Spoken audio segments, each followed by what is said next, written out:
I've never ridden a horse before this, so I was always constantly nervous, and had made a couple of fun bets with our horse master, Camilla. Why are you looking at me like that? Oh, I didn't know what the bet was that you were talking about. Is it what I think it is? Yes. Oh, wow. You're going there. Action!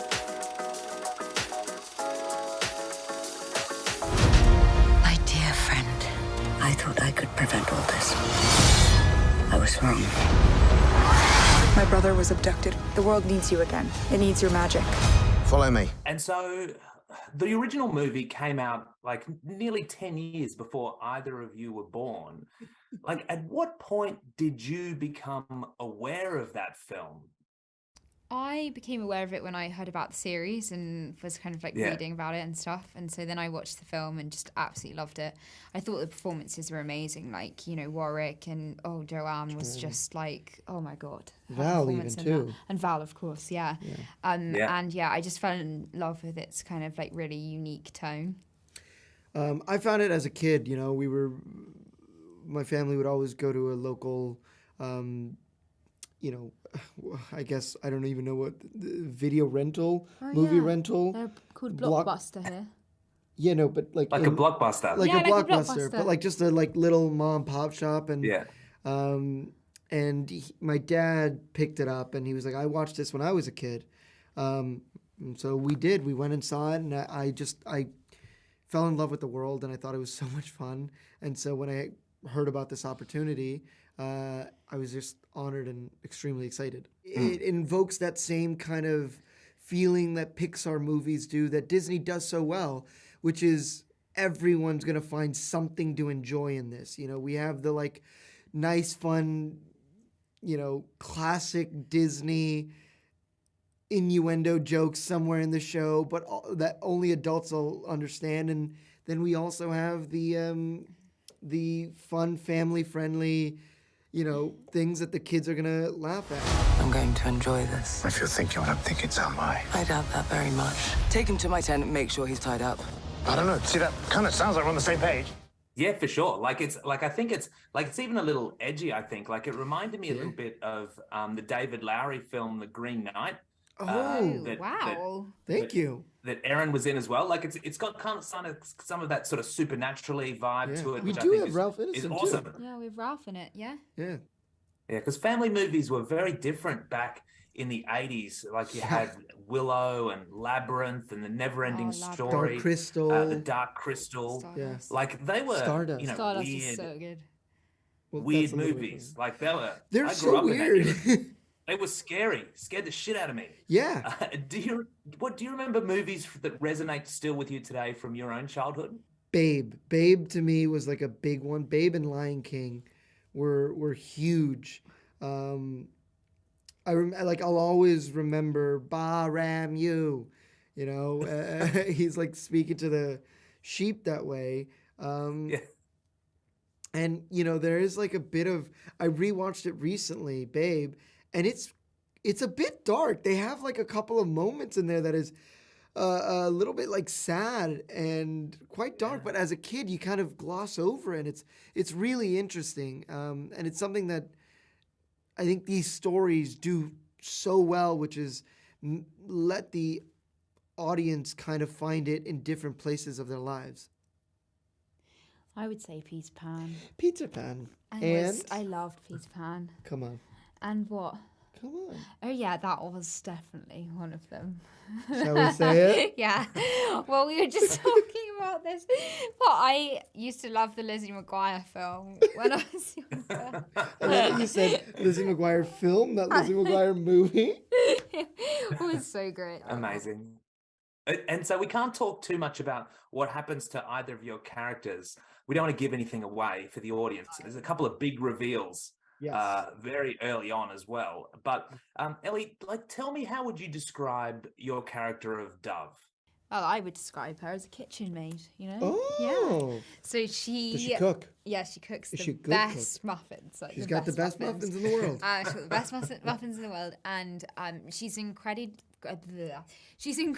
determined, tenacious, and very, very brave. And she falls in love with the prince and kind of wants to go on the quest with all of the others, but nobody really wants her there. But she persists, and they kind of realise that maybe she's a bit more useful than they first thought. And, you know, I think for her, it's like a story of coming to terms with herself and her power as a woman and believing in herself. And for you, Tony, playing Graydon, we're introduced to him, and it's maybe a little bit unflattering initially, his kind of entry into the series, but we quickly see that he's got these depths to his character. Like, how would you describe Graydon? You know, Graydon is a very, very rock solid onion that it takes a long time to peel through, but there's a lot to him and a lot of depth. And, you know, he's been scarred by past trauma, and that like leaves emotional scars in him. And, you know, he retreats into himself and he becomes a shy introvert. And that's kind of where we find him at the start of the story. And we don't really know his motives. We don't really know exactly what he wants or what the people that he is kind of beholden to want of him. But we kind of find it out through the series and through the entire season. And he's got a lot of secrets that kind of come out, and thankfully with a found family kind of gets better and works through them. And he's still got a couple of other secrets that hopefully we'll explore even further along. When I was a kid, I used to play at being a sorcerer, visiting strange worlds, fighting monsters. Run! Never thought I'd actually really do it. What the hell is that? And of course, you know, Warwick makes a big comeback as Willow. He's been such a beloved character for people around the world who grew up with that movie. Like, what was it like to work with him? Oh, it was wonderful. I loved working with Warwick, and, you know, getting to improvise with him and really kind of like bounce off and like create that rapport was really cool. And he's just a comedy genius, so he made us laugh a lot and made us realise that we weren't that funny.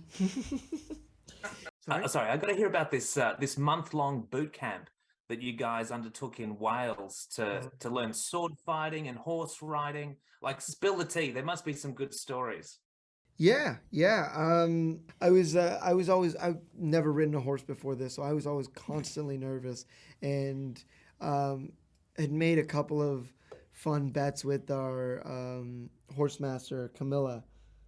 Why are you looking at me like that? Oh, I didn't know what the pet was that you were talking about. Is it what I think it is? Yes. Oh, wow. You're going there. No, I was going to say that, but now I feel like you want me to. No, Tony, go there. I just didn't know what you were going to say, and I was like, ah. So apparently, now you've made me go there. I wasn't going to go there. There. All right, well then. Anyway, needless to say, I won the bet, and I've still yet to recoup, but I think it was about 500 pounds we bet. But anyway, beyond that, anyway, we... I want to go there if you want. No, but now you've made me self-doubt whether I should go there or not. No, you should. You have to go there now. You can't just leave me hanging. I need closure on this anecdote. You got Okay, this far. all right, fine. So Camilla, our horse master, at the Devil's Horseman. Don't look like that if you're not... Okay, anyway. So we made a bet because I was very nervous that I was going to kind of sit on my balls, and that's apparently a very common thing when you're riding a horse. And she said, she bet me $500 that if it happened, I had to pay her, and if it didn't happen, I didn't have to pay her. And needless to say, she owes me money, so I won that bet. But beyond that, we all kind of just like we all just got together every day for like lunch and ate Nando's, basically all the time. And we filled out a Tony's form, like, you know, we actually wrote like an essay to Nando's of why he should get a black card. Yes, I've still yet to get it, but I mean, it's my dream. We it's gave my him dream. references and everything. His whole CV of like chicken eating was like written down to Lemon its and I'll herb, make 4 sure- thighs. I'll make sure that the focus of this article is on securing that black card from Nando's for you, Tony. And there'll be a few mentions of Willow in there somewhere, but mostly Nando's focused. It's been an absolute pleasure. We've run out of time. Congratulations on the show. And I hope you had fun making it. I hope you have fun promoting it. Thank you so much, man. Thanks so Appreciate much. it. Nice to meet you. Thank you. We have to hurry. How will you defeat us? Same as last time. With my friends.